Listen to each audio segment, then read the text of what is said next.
기도하시겠습니다. 하나님, 우리에게 또 새로운 하루를 선물로 주신 것을 감사드립니다. 하루하루가 하나님이 주신 기회임을 잊지 않게 하시고 살아가는 동안 주님을 기쁘시게 하고 사명을 감당하며 영혼을 살리는 그리스도인들이 되게 하여 주시옵소서. 우리의 손과 발, 우리의 입술을 주장하여 주셔서 어디에서 무엇을 하든지 선한 데는 지혜롭고 악한 데는 미련한 순전한 그리스도인의 하루를 살아가게 하여 주시옵소서. 우리의 기도에 응답하시는 예수 그리스도의 이름으로 기도 올리옵나이다. 아멘. 오늘 말씀은 열왕기상 12장 12절부터 20절까지의 말씀입니다. 3일 만에 여로보암과 모든 백성이 르호보암에게 나아왔으니 이는 왕이 명령하여 이르기를 3일 만에 내게로 다시 오라 하였음이라. 왕이 포악한 말로 백성에게 대답할세 노인의 자문을 버리고 어린 사람들의 자문을 따라 그들에게 말하여 이르되 내 아버지는 너희의 멍에를 무겁게 하였으나 나는 너희의 멍에를 더욱 무겁게 할지라.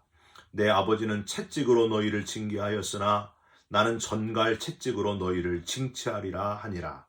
왕이 이같이 백성의 말을 듣지 아니하였으니 이 일은 여호와께로 말미암아 난 것이라. 여호와께서 전에 실로 사람 아이야로 느밧의 아들 여로보암에게 하신 말씀을 이루게 하심이더라. 온 이스라엘이 자기들의 말을 왕이 듣지 아니함을 보고 왕에게 대답하여 이르되 우리가 다윗과 무슨 관계가 있느냐? 이새의 아들에게서 받을 유산이 없도다. 이스라엘아 너희의 장막으로 돌아가라. 다윗이여 이제 너는 내 집이나 돌아보라 하고 이스라엘이 그 장막으로 돌아가니라.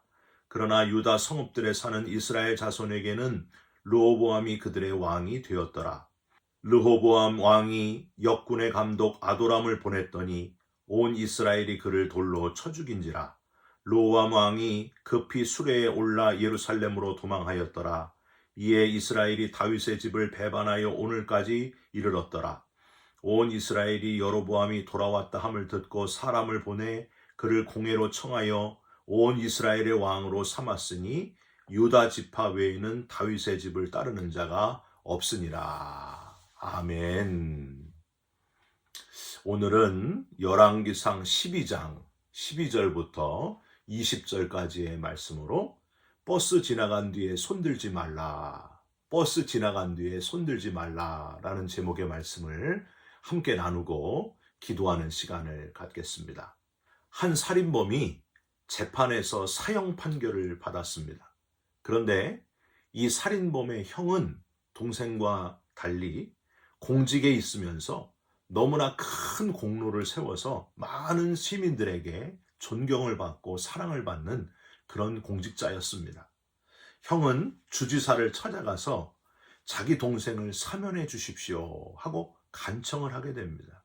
주지사는 그 형의 공로를 참작하여 동생의 죄를 사면해 주는 특별 사면장을 형에게 전해 주었습니다.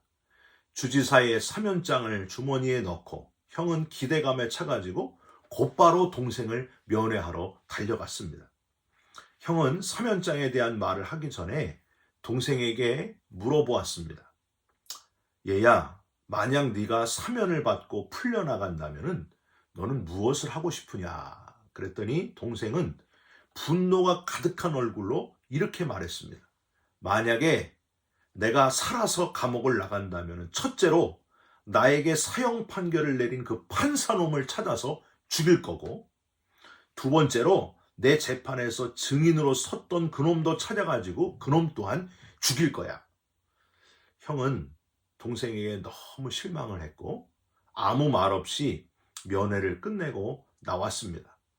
형무소 문을 나서는 형의 양복 주머니에는 주지사로부터 받은 사면장이 그대로 들어 있었습니다. 동생은 사면장이 있다는 사실을 모른 채 일주일 후에 집행을 받아 사형되고 말았다 하는 그런 이야기입니다. 성경에도 중요한 기회를 놓친 사람들의 이야기가 여러 군데 나옵니다. 우선 여러분 롯의 아내를 한번 기억해 보시기 바랍니다. 하나님이 소돔성에 의인이 없어 불로 소돔 고모라를 멸하실 때에 롯의 가족에게는 살 길을 알려주셨습니다. 그래서 멀리 도망을 가되 하나님이 지시한 곳으로 도망을 가되 절대로 뒤를 돌아다보지 말아라. 그렇게 말씀하셨습니다. 그런데 한참을 달리고 탈출하는 롯의 가족 가운데 궁금한 걸 참지 못하는 사람이 있었어요. 누구예요? 롯의 아내. 롯의 아내는 너무 궁금해서 그 불타는 소돔성을 한눈으로 조금만 보겠습니다. 그래가지고 살짝 돌려보다가 어떻게 됐어요? 소금 기둥이 되고 말았습니다. 딱 한 번만, 아주 잠깐만, 이게 우리의 생명을 거두어 갈 수도 있다고 하는 사실입니다. 사소한 것도 작은 것도 하나님과의 약속을 지키는 그리스도인이 되시기를 부탁드립니다. 사울 왕도 가장 중요한 기회를 잃어버렸습니다. 사울 왕은 처음에 사무엘이 오기 전에 제사를 급하게 그냥 제사장 없이 대충 드린 것으로 이미 옐로 카드를 받았습니다.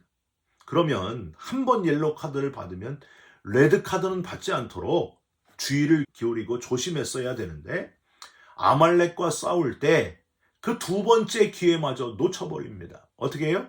아말렉 왕 아각을 살려가지고 오고 좋은 양과 소를 살려가지고 옵니다. 분명히 생명 있는 것은 다 죽이라고 했는데 그 하나님의 말씀을 어기게 됩니다. 그러면서 변명을 해요. 뭐라고요? 하나님께 제사를 드리려고 양과 소를 조금만 살려가지고 왔습니다. 결국에 이 불순종한 두 번이나 기회를 놓쳐버린 사울 왕을 하나님이 버리시고 새로운 왕을 세우시지 않습니까? 아주 단호하고 때로는 아주 철저하게 하나님의 뜻을 고집하는 그리스도인으로 살아가는 저와 여러분들이 됐으면 좋겠습니다. 오늘 본문은 어제에 이어서 이스라엘이 한반도처럼 북이스라엘과 남유다로 분단되는 이야기가 나와 있습니다. 이스라엘이 다윗과 솔로몬을 거쳐서 하나 된 왕국으로 계속 그 명맥을 이어가는 중요한 시기에 이 솔로몬의 아들이었던 르호보암 왕은 어제 새벽에도 말씀드렸지만은 그 이름의 뜻이 얼마나 좋은지 몰라요. 백성을 번성케 한다. 근데 이름하고는 다르게 그 중요한 백성을 번성케 하는 기회를 놓치고 절호의 기회를 놓치고 민족을 갈라지게 만드는 왕이 되고 그저 유다 지파의 왕으로서만 통치자의 일을 수행하게 됩니다. 여러분 누가 생각나요? 우리 한반도를 갈라지게 만든 김일성이 생각나지 않습니까? 나라 전체를 생각하고 전체를 포괄적으로 보는 지도자가 되지 못하고 그저 자기 이득, 열등감, 비교하고 거기에 사로잡혀가지고 이기적인 길을 선택하는 지도자를 보면은요, 얼마나 한숨이 나옵니까? 르호보암 왕이 바로 그런 사람이었다는 거예요. 아버지 솔로몬이 아내를 많이 얻고 말을 많이 두고 은금이 너무나 많아 주체가 될 수 없이 많아짐으로 말미암아 하나님을 떠나가는 모습을 보면서 나는 저렇게 되지 말아야지. 혹은 아버지보다 할아버지가 역시 옳은 지도자였어 하면서 정신을 차렸어야 되는데 여러분 성경에 나오지는 않지만은 솔로몬은 르호보암을 제대로 돌볼 시간도 없었던 것 같아요. 아버지 다윗으로부터 받은 그 하나님 중심의 신앙을 제대로 전해주지 못했던 것 같습니다. 그래서 여러분 12절을 한번 보세요. 3일 만에 다시 온 여로보암과 모든 백성들에게 13절 아주 포악한 말로 어제보다 더 심한 표현으로 그들에게 대답하게 됩니다. 이것 때문에 나라가 둘로 갈라지게 됐다는 거예요. 우리는 여기서 첫 번째 교훈, 80년 동안 공들여 지은 이스라엘 왕국이 3일 만에, 단 3일 만에 갈라질 수도 있다 하는 교훈을 얻을 수 있습니다. 여러분, 르호보암 왕 그 앞에 할아버지의 왕국, 다윗 왕국은 몇 년이었어요? 40년이었습니다. 온 나라를 정복하고 이스라엘이 가장 강력한 시대 40년의 기쁨의 왕국이었습니다. 그리고 아버지 솔로몬 왕국은 몇 년이에요? 역시 40년이었습니다. 이때는 강력한 것에 수십 가지를 더해가지고 아주 부유하고 아름답고 풍요하고 모든 것이 풍부한 평탄의 왕국이었습니다. 모든 아버지, 할아버지의 그 80년 태평성대의 시대가 딱 3일 안에 다 무너지게 됐다는 거예요. 완전히 찢어지게 됐다는 거예요. 여러분 얼마나 허무합니까? 북쪽 10지파는 20절 보시면 여로보암을 초대왕으로 세우고 이제 북이스라엘이 되고, 남쪽은 20절 끝에 보시면 유다 지파 외에는 다윗의 집을 따르는 자가 없으니라 라고 되어 있습니다. 교회를 수십 년 다녔어도요, 판단을 제대로 하지 못해서 며칠 만에 신앙의 진리를 왜곡해버리고 타협하는 분들을 보면은요, 안타깝기 그지 없습니다. 반대로 몇십 년 교회 다니면서 교회가 가장 중요한 것을 잃어버렸을 때 다 포기하고 빈손으로 옳은 길을 선택하는 분들을 보면은 참 대단함을 느낍니다. 오히려 목회자하고 성도가 뒤바뀐 것 같아요. 신앙적 자존심을 지키고 성경을 고수해야 될 목회자들은 타협하고 얼렁뚱땅 그냥 대충 넘어가려고 하고, 그러는데 이건 아닌 건 아니라고 교회는 건물이 아니라 하나님의 말씀과 그 말씀대로 살려는 그리스도인의 공동체다. 그러므로 불편을 감수하고서라도 신앙을 지키려고 하는 성도들의 모습을 보면은요, 이 얼마나 이게 아이러니해요. 너무나 대조적이지 않습니까? 성도님들이 목회자 같고 목회자가 성도님들 같아요. 요한복음 2장 19절에서 21절에 보시면 예수님 뭐라 그러셨어요? 이 성전을 헐어라. 내가 사흘 동안에 지으리라. 다시 세우리라. 그렇게 말씀하셨습니다. 46년 걸쳐서 지은 눈에 보이는 성전보다 더 중요한 것이 있다고 하는 것을 알려주신 거예요. 예수님께서 죽으심으로 3일 만에 눈에 보이지 않는 참 성전이 완성되는 그 진리를 말씀하신 겁니다. 여러분 언제부턴가 중요한 것을 놓치고 안주하면서 더 편한 신앙생활에 젖어버린 이들이 얼마나 많습니까? 사랑하는 성도 여러분, 예수님도 이 땅에 사시는 동안, 공생의 기간 동안 편하게 살지 않으셨습니다. 매일매일 힘들게 사셨습니다. 인자가 머리 둘 곳이 없다고 하셨습니다. 불편하시더라도, 힘드시더라도 옳은 길, 사람 보지 않고 넓은 길, 편한 길이 아니라 주님의 길, 성경 붙들고 고생을 마다하지 않는 성도님들께 얼마나 감사하고 응원의 박수를 보내드리고 싶습니다. 중요한 것을 놓치지 말고 중요한 것을 꽉 붙들고 중요하지 않은 것들을 과감히 놓아버릴 수 있는 성숙한 그리스도인들로 계속해서 신앙으로 정진하시기를 주님의 이름으로 부탁드립니다. 또 하나, 하나님은 르호보암의 이 어리석은 행동을 내버려 두셨다 하는 사실을 기억하시기 바랍니다. 오늘 본문에 조금 이상한 문장이 있습니다. 여러분 읽으시면서 발견하셨어요? 15절을 한번 보세요. 왕이 이같이 백성의 말을 듣지 아니하였으니 이 일은 여호와께로 말미암아 난 것이니라. 마치 하나님이 르호보암을 조종을 해가지고 백성의 말을 듣지 않고 내 새끼손가락이 아버지 허리보다 굵다. 너희의 멍에를 더 무겁게 하리라. 내 아버지는 그냥 채찍으로 너희를 징치했는데 나는 전갈 채찍으로 너희를 징치하리라 하고 르호보암을 아주 포악하게 말하게 만든 것이 하나님이신가? 이렇게 의심할 정도로 만드는 구절이 이 구절이에요. 이 일은 여호와께로 말미암아 난 것이니라. 여러분 이거는요, 애굽의 그 바로 왕을 생각하면 됩니다. 바로 왕이 마음이 강팍하게 되었잖아요. 뭐라고 되어 있습니까? 하나님이 바로를 강팍하게 하심으로. 여러분 하나님이 이렇게 악한 일을 하셨다는 거예요? 그게 아닙니다.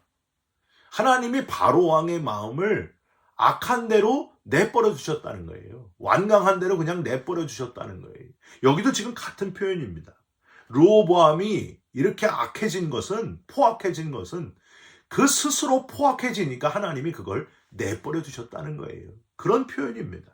인간의 제멋대로의 악함을 그냥 내버려 두시는 하나님, 근본 원인은 르호보암의 어리석음, 미숙함에 있었다는 거예요. 그저 같이 자라난 신하들의 말만 믿고 거기에 귀를 기울이는, 나이든 그 노련한 신하들의 말을 귀 기울이지 않는 그 어리석음, 르호보암 자신에게 있었다는 거예요. 하나님은 그것을 내버려 두셨다 하는 겁니다.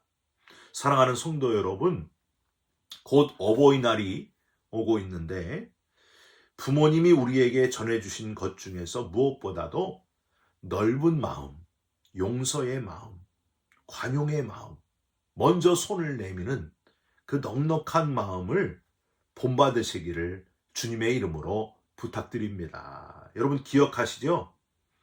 그 백발의 노인이 된 아버지가 이제 장성한 아들에게 물어보는 거예요. 아들아, 저게 뭐냐? 그랬더니 아버지, 저거 까치예요.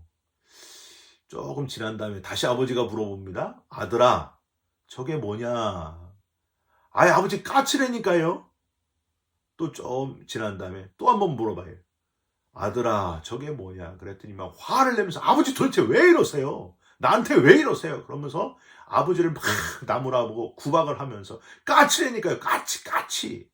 이렇게 하니까 아버지가 잠시 생각에 잠기시더니 아들에게 이렇게 얘기를 하는 거예요. 아들아, 네가 어릴 때 똑같은 질문을 나에게 했단다. 아빠, 저게 뭐예요? 하고 수십 번을 물어봤어. 근데 나는 그렇게 물어보는 네가 너무 사랑스러워서 수십 번을 똑같이 대답해 주었단다. 아들아, 까치다. 아들아, 까치란다. 너무너무 내가 사랑스러웠지.